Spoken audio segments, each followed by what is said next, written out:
Back to my YouTube channel. आज की video में बात करेंगे friends why you use carbon brush in motor. आज मैं 2 टॉपिक कवर करूंगा फ्रेंड्स, कार्बन ब्रश क्यों यूज़ करते हैं और इंपॉर्टेंस ऑफ कार्बन ब्रश। तो सबसे पहले बात करते हैं हम कार्बन ब्रश जैसे यूज़ करते हैं, हमको पता है इंडक्शन मोटर में और डीसी मोटर में यूज़ करते हैं। इंडक्शन मोटर में आप स्लिपिंग मोटर में यूज़ करते हैं, डीसी मोटर में, सन मोटर और कई मोटर में हम यूज़ करते हैं। तो सबसे पहले बात करते हैं कि कार्बन ब्रश यूज़ क्यों करते हैं मोटर में। तो इसका सबसे पहला कारण है जो इसका मेल्टिंग पॉइंट होता है वो हाई रहता है।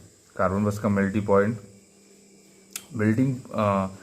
जो रहता है वो हाई रहता है फ्रेंड्स। तो कई लोगों को ये डाउट आता है कि हम यहाँ पे कॉपर क्यों यूज़ नहीं करते। तो मैं आपको बता दूँ जो कार्बन ब्रश रहता है उसका जो 3500 डिग्री सेल्सियस रहता है मेल्टिंग पॉइंट कार्बन ब्रश का, और जो कॉपर रहता है उसका रहता है 1080 डिग्री सेल्सियस रहता है कॉपर का। तो यहाँ पे आपको साफ नज़र आ रहा होगा फ्रेंड कि जो मेल्टिंग पॉइंट है वो जो इसका कार्बन का वो ज़्यादा रहता है और कॉपर का कम रहता है। तो ऑब्वियस है कार्बन यूज़ करना ज़्यादा सही रहेगा, ज़्यादा अच्छे से वो यूज़ होगा और कॉस्ट इफिशिएंट भी रहता है, क्योंकि कॉपर महंगा रहता है और कार्बन जो है उसके कमरे से बहुत सस्ता रहता है, इसलिए यूज़ करते हैं। और इसके साथ ही साथ ये होता है फ्रेंड, जो हम मोटर में कार्बन ब्रश यूज़ करते हैं तो उसमें होता क्या है, वो स्लिप रिंग, मान लो स्लिप रिंग और कम्यूटेटर के कॉन्टैक्ट में रहता है। जैसे वो स्लिप रिंग के कॉन्टैक्ट में रहेगा या कम्यूटेटर के कॉन्टैक्ट में रहेगा, है ना। इंडक्शन मोटर में स्लिप रिंग कॉन्टैक्ट में, डीसी मोटर कम्यूटेटर में कॉन्टैक्ट रहता है। तो उसके वजह से क्या होता है फ्रेंड, उसके कॉन्टैक्ट में रहता है, उसकी वजह से फ्रिक्शन होता है, हीट होता है, स्पार्किंग होता है। फ्रिक्शन होगा, हीट होगा, स्पार्किंग होगा।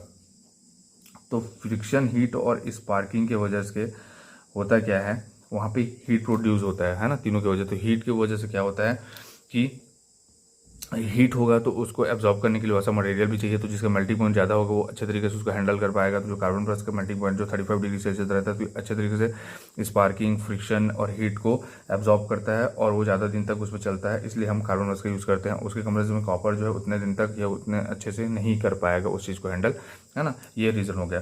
सेकेंड रीज़न है फ्रेंड, जो कम्यूटेटर में हम यूज़ करते हैं, कम्यूटेटर में यूज़ करते हैं कार्बन ब्रश का, तो वो क्या करता है, कम्यूटेटर के टच में रहता है, कंप्यूटर से लगा हुआ रहता है। कार्बन ब्रश कंप्यूटर से लगा हुआ रहता है तो क्या होता है, कंप्यूटर से लगा होने के कारण कंप्यूटर जो रोटेटिंग पार्ट होता है और कार्बन ब्रश जो स्टेशनरी रहता है, तो उसके टच में होने के कारण वो क्या है, फ्रिक्शन होता है। फ्रिक्शन से क्या है, घिस जाता है। तो अगर वहाँ पे हम कॉपर लगा दें तो कॉपर थोड़ा सा उसके कमरे जो हार्ड रहता है तो वो कंप्यूटर को डैमेज कर देगा। और कार्बन ब्रश क्या है, वो खुद इतना ऐसा रहता है, सॉफ्ट रहता है कि खुद घिस जाता है, लेकिन कंप्यूटर को कुछ नुकसान नहीं पहुँचाता। तो इसलिए हम कार्बन ब्रश का यहाँ पे यूज़ करते हैं, क्योंकि अगर मान लो कंप्यूटर को कुछ डैमेज हो गया तो कंप्यूटर को हम तो रिप्लेस नहीं कर सकते, कार्बन ब्रश को रिप्लेस करते तो हम कार्बन ब्रश को रिप्लेस कर देते हैं, उसकी जगह हम नया कार्बन ब्रश लगा देते हैं और कंप्यूटर वैसी का वैसी रहता है, इसलिए हम कार्बन ब्रश का यूज़ करते हैं, है ना। तीसरा जो पॉइंट आता है फ्रेंड, जो फ्रिक्शन की वजह से हीट होता है। जो फ्रिक्शन होगा ना, मैं अभी जैसे बताया फ्रिक्शन होगा, तो फ्रिक्शन की वजह से हीट होता है ना। तो हीट होता है, क्या हो जाए, तो जितना ज़्यादा हीट होगा उतना ज़्यादा रेजिस्टेंस होगा, तो कुछ दूसरा मटेरियल लगाएंगे तो, और ज़्यादा रेजिस्टेंस होगा तो उसमें करंट अच्छे से फ्लो नहीं हो पाएगा। तो हमारा मेन पर्पस क्या है, कार्बन ब्रश के थ्रू जो आर्मेचर वाइंडिंग हो गया या रोटेटिंग वाइंडिंग हो गया उसमें करंट पावर को सप्लाई देना। तो इसके हीट हो जाता है, तो ये कहता है नेगेटिव टेम्परेचर ऑफ कोफिशिएंट होता है। नेगेटिव टेम्परेचर ऑफ कोफिशिएंट होता है, नेगेटिव टेम्परेचर कोफिशिएंट होता है। तो इसमें क्या होता है, जितना ज़्यादा हीट बढ़ता है कार्बन ब्रश में उसका इसका रेजिस्टेंस कम होता है, तो ये और बहुत अच्छे से काम करते हैं, तो हमारे बेनिफिशियरी रहता है, इसलिए हम कार्बन ब्रश का यूज़ करते हैं। आई होप आप लोगों को समझ में आ रहा होगा फ्रेंड्स। और लिब्रिकेशन का भी एक फैक्टर रहता है, इसमें लिब्रिकेशन भी अपने करना नहीं पड़ता, बाकी चीज़ में जैसे लिब्रिकेशन करना पड़ता है, ये लिब्रिकेशन भी करने का इसमें कुछ ज़रूरत नहीं होती, इसलिए हम कार्बन ब्रश का यूज़ करते हैं। ये हो गया कार्बन ब्रश का क्यों यूज़ करते हैं। इसके बाद बात करते हैं friend importance of carbon brush. Importance of carbon brush, carbon brush के ही क्यों यूज़ करते हैं और किसी का importance of carbon brush. Carbon brush, तो कार्बन ब्रश का यूज़ करने का रीज़न वही है फ्रेंड, जो है कि कार्बन ब्रश होता क्या है, ये मैं बताया मोटर जो होता है, मोटर में जो यूज़ करते हैं, तो मोटर में एक स्टेशनरी पार्ट होता है ना, स्टेशनरी पार्ट, और एक रोटेटिंग पार्ट होता है ना। इसमें स्टेटर होता है, इसमें रोटर होता है ना। मोटर में स्टेटर होता है और रोटर होता है। तो इसमें क्या होता है, हम स्टेटर के थ्रू, रोटर में आर्मेचर वाइंडिंग बोल सकते हैं या रोटर वाइंडिंग बोल सकते हैं, है ना।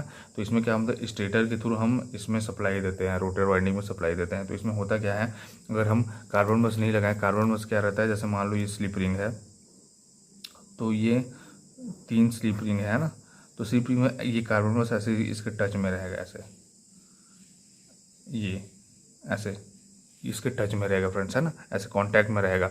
तो हम अगर मान लो इसमें डायरेक्ट पावर सप्लाई दे देते हैं और ये रोटेटिंग पार्ट है, कि स्टेशनरी रहता है, एक रोटेटिंग पार्ट रहता है और ये रोटेटिंग पार्ट है, इसमें हम डायरेक्ट केबल का सप्लाई दे देंगे, मान लो यहाँ पे ऐसे डायरेक्ट सप्लाई देंगे और ये इसके साथ पूरा घूमेगा तो पूरा केबल जो उसके साथ लिपटा आ जाएगा और उसमें पावर सप्लाई वो डैमेज हो जाएगा, वो डेंजरस भी है, खतरा भी है।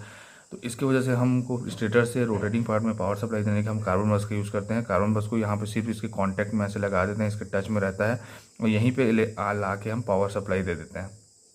पॉजिटिव नेगेटिव देता है इसी तरह जो भी यहाँ पे हम पावर सप्लाई दे देते हैं, जिससे कि क्या होता है इसके कार्बन ब्रश के थ्रू ये स्लिप रिंग या कम्यूटेटर के थ्रू फिर वो रोटर वाइंडिंग आर्मेचर वाइंडिंग में पावर सप्लाई जाता है, जिससे डैमेज भी नहीं होता और केबल को डायरेक्ट उसमें जोड़ना भी नहीं पड़ता। हम क्योंकि केबल को डायरेक्ट हम रोटेटिंग पार्ट में नहीं जोड़ सकते क्योंकि वो तो घूम रहा है, तो हमको उसमें सप्लाई देना है, तो उसमें हम ऐसे कार्बन ब्रश को उसके टच में रख देते हैं, कार्बन ब्रश को ऐसे लगा देते हैं और उसमें सप्लाई देते हैं, तो कार्बन ब्रश के थ्रू उसमें सप्लाई जाता है और हमारा जो मान लो स्पीड कंट्रोल करना है और मोटर को सप्लाई देना है वो हमारा हो जाता है ना फ्रेंड।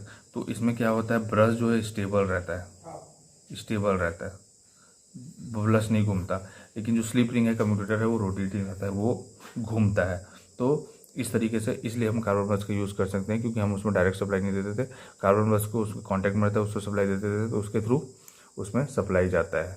तो आई होप फ्रेंड आपको ये वीडियो पसंद आया होगा। अगर प्लीज़ ये पसंद आया तो इसको लाइक कीजिए, शेयर कीजिए, सब्सक्राइब कीजिए और दूसरों को शेयर कीजिए ताकि दूसरों को भी पता चले। And thank you so much for watching my video.